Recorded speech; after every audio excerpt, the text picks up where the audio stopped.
Opa, suave tranquilo. Se você é latino, você já foi golpeado. A história da América Latina é a história dos golpes na América Latina. Eu sei que a maioria dos brasileiros não se identifica com a América Latina, mas eu espero que esse vídeo de hoje derrube esse mito. Nesse episódio, veremos como a história dos golpes na América Latina aconteceu. Você sabe quantos golpes aconteceram no nosso continente nesse século XXI? Tenta pensar no número aí e daqui a pouco você confere se você acertou. Porque a história de hoje é infelizmente banhada com vermelho de sangue derramado, abusos, explorações, golpes e resistências que formaram a nossa América. Falar sobre esse passado vivo é entender o nosso momento histórico. Agora que o tema está apresentado, vamos pro momento Paga as Contas. E como aqui é tudo grátis, não pula o que sustenta nosso trabalho, firmeza? O vídeo de hoje tem apoio mais uma vez da Manual, que está firme na missão de apoiar o Normose. Então não pula essa parte e dá uma olhada do que eles têm para oferecer para nós. A Manual é uma empresa focada no autocuidado masculino. E sim, a gente sabe que sempre vai ter a piadinha do calvo. Isso tudo é medo de encarar a realidade com um papo sincero. Aproximadamente metade de todos os homens passarão pela calvície, e aproximadamente 90% deles só procuram ajuda médica quando possuem casos graves. Dado um pouco assustador, não é? E é nessas que a Manual entra para ajudar. Eles são um serviço, proporcionando tratamentos personalizados e recomendados individualmente, de acordo com cada caso, e acompanhamento com equipe médica, para daí sim oferecer produtos específicos para o seu problema, que pode ser utilizado em caso inicial ou em casos mais avançados. Segundo a Manual, os resultados já começam a partir do 4º mês, se forem usados, é claro, conforme a prescrição. E lógico, com o cupom NORMOSE40 ainda tem 40% de desconto, que a gente está ficando cada vez mais forte e chique. Mas é claro que isso é por tempo limitado. Então, acesse o site, engaje no conteúdo e dê para você essa chance do autocuidado para melhorar a sua autoestima. E os produtos chegam com frete grátis na sua casa, tudo automatizado e de maneira discreta. Então, como a Manual está ajudando a gente, clica no link deles e engaja para mostrar a nossa força. Obrigado, Manual, por permitir esse conteúdo continuar gratuito. E agora sim, bom vídeo. A primeira coisa desse vídeo é entender o seguinte: nosso continente, nessa forma política de hoje, nasceu sob guerra e caos, e eu vou tentar resumir 4 séculos em poucos segundos. Golpes, expropriação de povos originários, exploração de mão de obra gratuita, populações dizimadas, escravidão e servidão forçada. Terras usurpadas e roubadas em sucessões de golpes monárquicos em cima de golpes monárquicos, golpe da independência, golpe da maioridade, golpe da revolta armada. São dezenas de golpes nesses 400 anos, e cada um deles renderia um episódio à parte. É tudo isso o que as pessoas chamam de descobrimento do Brasil na linguagem oficial.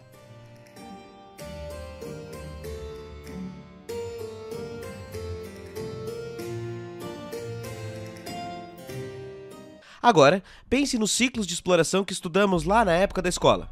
O tal ciclo do ouro, da prata, do açúcar, do cacau, do café, de minerais. Na verdade, são apenas as formas que a economia colonial se estruturou para poder servir as necessidades do mercado europeu e depois norte-americano.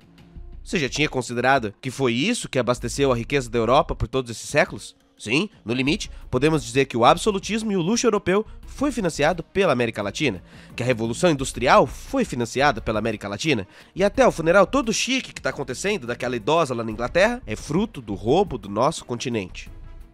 E sendo bem resumido, de 1500 até 1900 foi isso. É essa a estrutura que formou a nossa história. E acho que agora sim, estamos na página certa para entender o tamanho e o significado do que golpe tem para o lugar que você vive, não é? Agora, para poder falar de golpe, precisamos definir o que é um golpe. Um golpe de Estado é definido então como a derrubada ilegal de um governo legitimamente eleito por uma facção política, militar ou um ditador. O golpe é diferente da revolução, na medida que a revolução tem um cunho estritamente popular e emprega uma transformação social profunda. O golpe busca manter ou aprofundar as estruturas de poder de um pequeno grupo. Há, portanto, 3 tipos de modelo de golpes principais: o autogolpe de Estado, os golpes de ruptura com participação militar e os golpes sutis. O autogolpe é autoexplicativo, não é? Esse é o tipo caracterizado por ser operado por um líder com o objetivo de reforçar e perpetuar o seu próprio poder de maneira ilegítima. É o caso, por exemplo, do governo Vargas, que foi democraticamente eleito até o ano de 37 e com o golpe do Estado Novo se perpetuou no poder, fundando enfim a Era Vargas. Depois, o golpe de Estado militar, que foi muito comum durante um período do século passado. O escritor Eduardo Galeano chamou de rapinagem o que os europeus faziam nos primeiros séculos com as suas colônias. para perpetuar esse controle das monarquias europeias no final do século XIX. Sob a máxima da doutrina Monroe, a América para os americanos, os Estados Unidos passaram a exercer esse papel de rapina a partir do apoio a esse tipo de golpe nacional. Contabilize-se a partir de então que desde o início do século XX, há 122 anos, a América Latina vivenciou mais de 200 golpes de Estado, que são sempre acompanhados por grande instabilidade política nesses países. Sim, 200 golpes de Estado, mais de um golpe por ano na média. Durante todo o século XX, Estados Unidos estiveram então envolvidos com as ditaduras na América Latina. A partir da década de 50 e o fim da Segunda Guerra Mundial, inaugurando aquilo que conhecemos como Guerra Fria, as disputas do jogo começaram a ser cada vez mais claras. O governo norte-americano percebeu a necessidade de aumentar sua influência sobre o próprio continente, sobretudo depois da Revolução Cubana, em 1959, que acabou aproximando Fidel Castro e Che Guevara da União Soviética, o que foi considerado pelos Estados Unidos como um precedente perigoso para o continente, iniciando assim a tal Operação Pan-Americana, uma proposta de Juscelino Kubitschek para Richard Nixon com um pretenso modo de combater o comunismo no continente latino.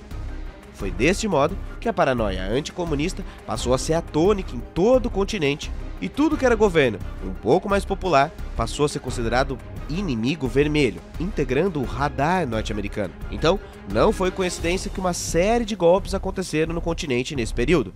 Em 54, o Paraguai e a Guatemala sofriam os primeiros golpes militares. Em 64, foi a vez do Brasil e da Bolívia sofrerem seus golpes. 66 na Argentina, 68 no Peru, 72 no Equador, 73 no Uruguai e no Chile, 78 na República Dominicana, 79 na Nicarágua. E apesar das diferentes realidades internas nesses países, é possível identificarmos um ponto de aproximação. No lugar dos governos depostos, juntas militares apoiadas pelo empresariado e a consolidação de ditaduras conservadoras de direita, marcadas por práticas sistemáticas de violações aos direitos humanos, tortura, sequestros e terrorismo de Estado, com o objetivo central de enfraquecer movimentos populares e mais à esquerda.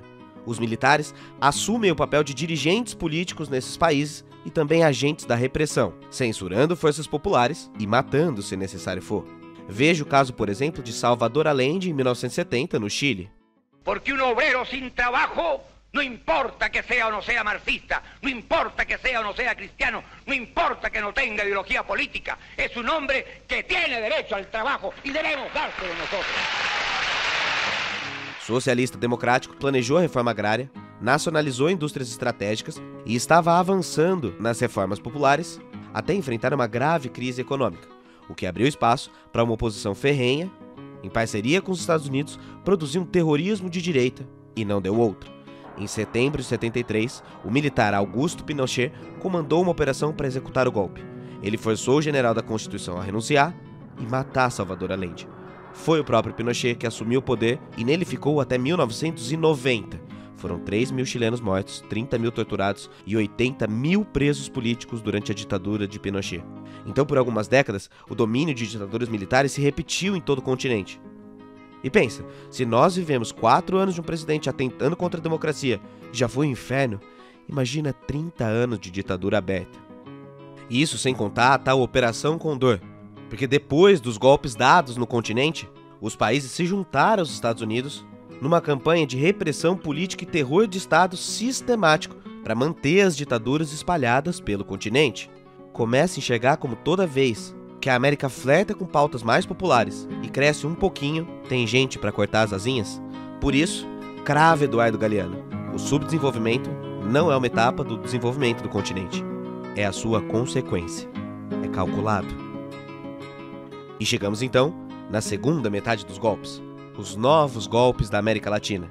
Sim, estamos ainda na metade do caminho, porque agora tudo vai ficar mais complexo. Como? E se os golpes agora tivessem um ar de legalidade e seguissem ritos da Constituição? Meu filho, se até os anos 90 os continentes experimentaram uma ditadura empresário civil-militar de direita, isso produziu um efeito rebote gigantesco, o que desembocou, no início dos anos 2000, na chamada Onda Rosa do continente. As eleições de Lula 2002, Kirchner Argentina 2002, Tabarez Vázquez no Uruguai, Alan Garcia no Peru, Evo Morales, Rafael Correia, Fernando Lugo, Pepe Mujica, e é claro que a reação veio forte. O empresariado e a direita, que antes estavam ligados aos militares, começam a ensaiar um novo tipo de golpe. os golpes brancos. E é preciso fazer uma separação importante aqui.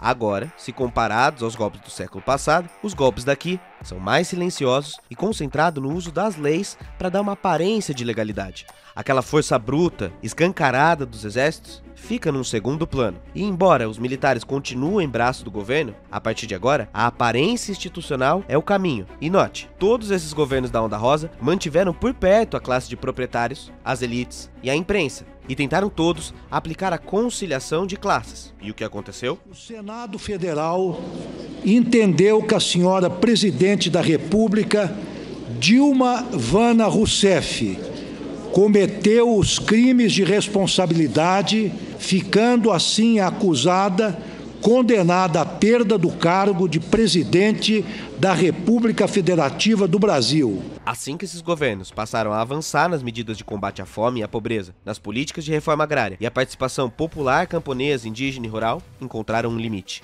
Um limite inconciliável, vamos dizer assim. Toda vez que o povo cresce, apavora. E essas mesmas classes, que nunca tinham ganhado tanto dinheiro quanto nesses governos de conciliação, colocaram um teto. E assim como a Onda Rosa veio, ela passou a ser destruída. 2009, 2012, 2014, 2016, 2019. Golpe atrás de golpe. Vamos aos exemplos. Manuel Zelaya, 2009. Para não colocar dúvidas em ninguém, Zelaya nunca foi uma liderança de esquerda. Nascido de família muito rica, ele fazia parte da elite empresarial do país e foi eleito pelo Partido Liberal. Inicialmente, apoiou o livre comércio com os Estados Unidos, mas a partir de 2007 passou a guinar cada vez mais aos governos populares, seguindo a tendência do momento do continente, trazendo propostas cada vez mais ao povo e menos ao mercado.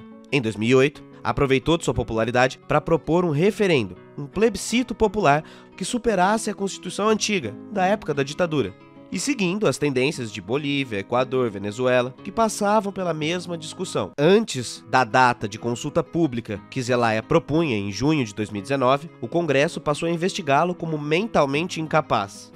E pouco tempo depois, ele foi retirado do poder e tomou golpe do seu próprio partido, unidos a militares e empresários. Zelaya é destituído, toma posse o presidente Porfírio Lobo e 9 meses depois, o ritmo de assassinatos de jornalistas e ativistas explodiu pelo país todo. O golpe acabou sendo condenado por órgãos como a ONU e Honduras tomou punição da OEA. A tensão em Honduras se alastra até o ano de 2022. E até o próprio Estados Unidos condenou essa ação. E olha que Estados Unidos fala abertamente que apoia esse tipo de golpe até hoje. Brasileirinho, no sul global, se não era na sua conta, ouça o que esse homem vai dizer.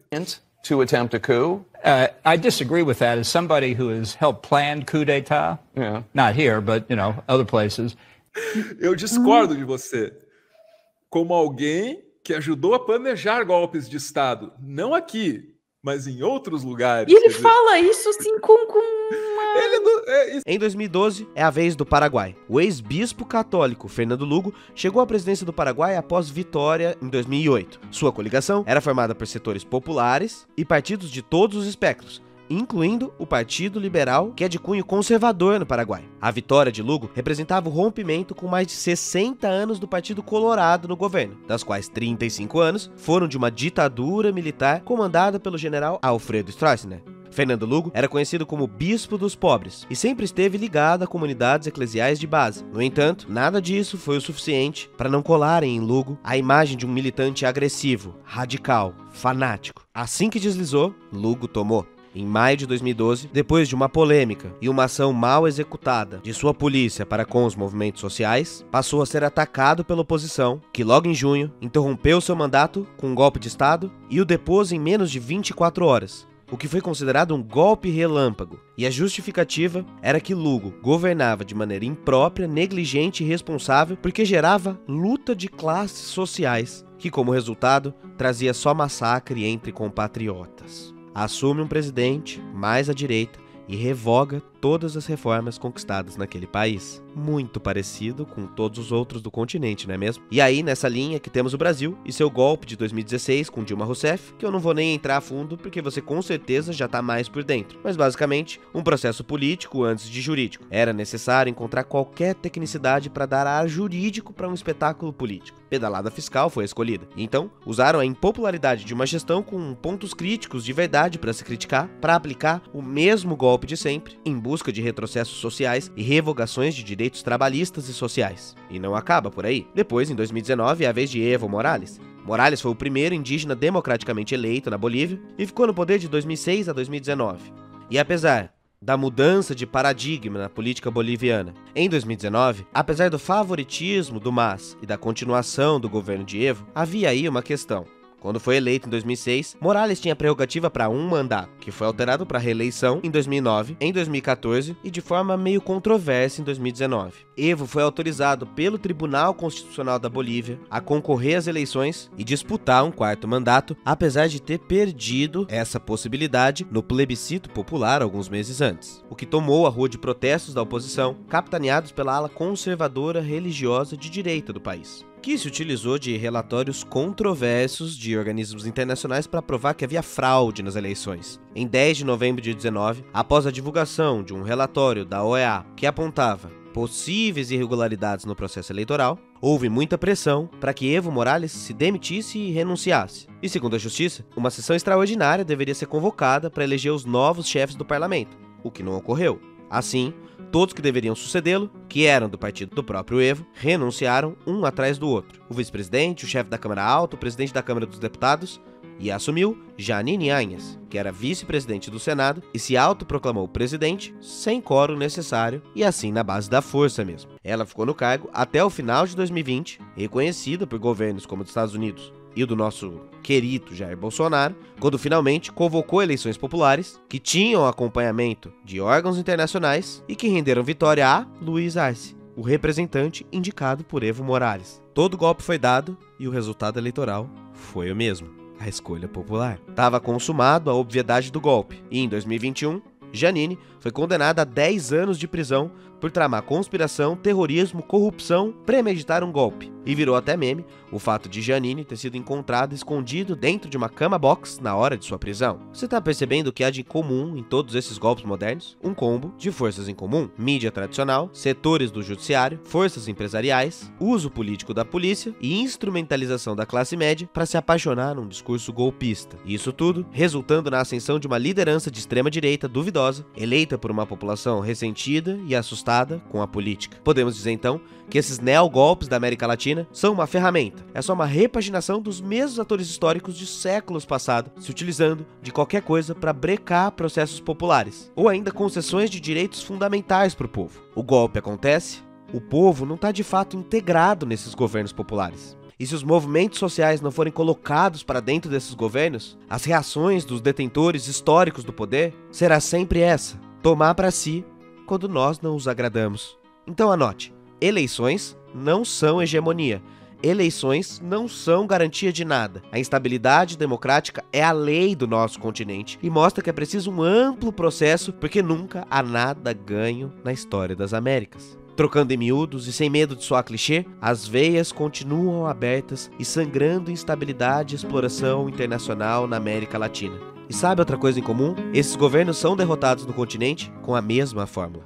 Muita luta nas ruas, movimentos sociais pressionando, junto de coletivos, partidos e autônomos. Só há unidade na diferença. A América é tomada por golpes e escravidão, mas também é tomada de revoltas e resistências. Nunca houve aceitação de nenhum povo explorado. A reação popular foi o que nos manteve de pé e nos trouxe até aqui. Sem a participação efetiva do povo e das massas trabalhadoras dentro desses governos, não há força para a manutenção do projeto, abrindo espaço para mais uma vez no futuro a extrema-direita conseguir destruir o pequenino gigante avanço que os governos populares conseguem. E aí eu relembro Galeano, o subdesenvolvimento não é uma etapa de desenvolvimento do continente, é a sua consequência. Então, retoma o início do vídeo.